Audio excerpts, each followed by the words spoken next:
Assalamualaikum warahmatullahi wabarakatuh. Selamat pagi, yang terhormat Ibu dosen pengampu mata kuliah metode penelitian, Bu Alif Yuwanita Kartini. Perkenalkan, nama saya Alia Nabila Gunawan dengan NIM 241201005. Pada kesempatan kali ini, saya akan mempresentasikan hasil penelitian saya yang berjudul Analisis faktor-faktor yang mempengaruhi kemiskinan di Jawa Timur menggunakan Geographically Weighted Regression atau biasa disingkat dengan GWR. Latar belakang penelitian. Kemiskinan masih menjadi masalah utama di Jawa Timur. Menariknya, tingkat kemiskinan antar kabupaten atau kota sangat beragam. Misalnya, daerah perkotaan seperti Surabaya dan Malang punya angka kemiskinan lebih rendah dibanding Madura dan Tapal Kuda. Hal ini menunjukkan adanya pengaruh faktor spasial atau wilayah. Faktor seperti pengangguran, IPM, dan laju pertumbuhan penduduk diduga berpengaruh, namun mungkin berbeda-beda di tiap daerah. Karena itu, saya menggunakan metode GWR yang mampu menangani perbedaan pengaruh antar wilayah untuk menganalisis kemiskinan di Jawa Timur pada tahun 2025. Rumusan masalah. Ada dua rumusan masalah dalam penelitian ini. Yang pertama, bagaimana karakteristik faktor-faktor yang mempengaruhi kemiskinan di Jawa Timur pada tahun 2025. Yang kedua, bagaimana analisis faktor-faktor tersebut menggunakan metode Geographically Weighted Regression.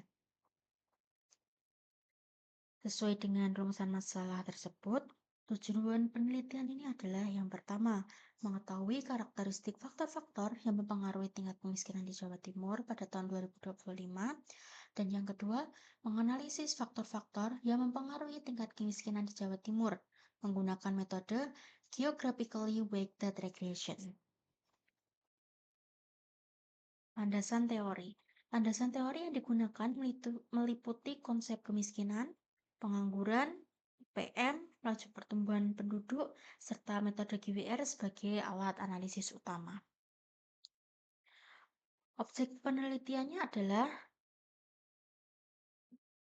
variabel Y tingkat kemiskinan, X1 tingkat pengangguran, X2 indeks pembangunan manusia atau IPM, X3 laju pertumbuhan penduduk. Data yang digunakan adalah data tahun 2025 dari kabupaten atau kota di Jawa Timur. Metode penelitian. Langkah-langkah metode penelitian yang akan saya lakukan meliputi: yang pertama, statistika deskriptif untuk melihat gambaran data. Yang kedua, uji multikolinearitas.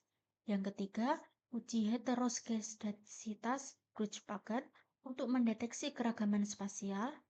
Yang keempat, ada analisis regresi global atau OLS sebagai pembanding.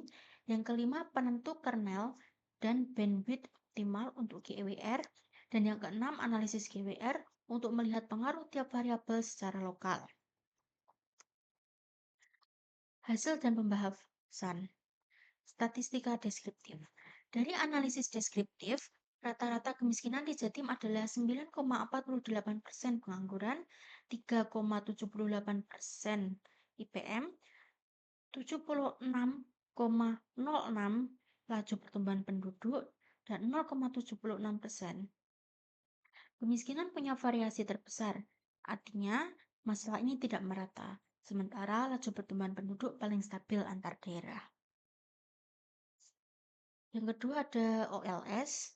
Dari regresi global OLS, hanya IPM yang berpengaruh signifikan dan negatif terhadap kemiskinan, sedangkan pengangguran dan pertumbuhan penduduk tidak signifikan. Nilai R kuadrat atau R square sama dengan 0,678. Artinya, model OLS mampu menjelaskan 67,8% variasi kemiskinan. Dengan GWR, hasilnya lebih detail.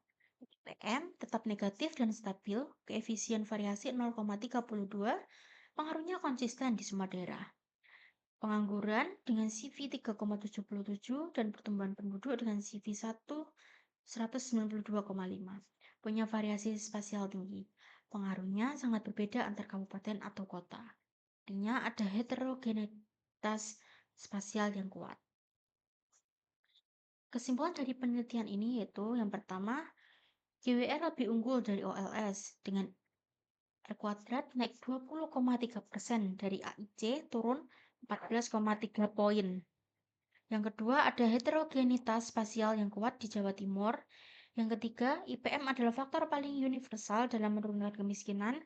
Yang keempat, pengangguran dan pertumbuhan penduduk efeknya sangat berbeda antar wilayah. Nomor 5, karena itu pendekatan satu kebijakan untuk semua daerah tidak tepat. Diperlukan kebijakan berbasis lokasi. Terima kasih, demikian presentasi dari saya. Mohon maaf jika ada kekurangan. Terima kasih atas perhatiannya. Wassalamualaikum warahmatullahi wabarakatuh.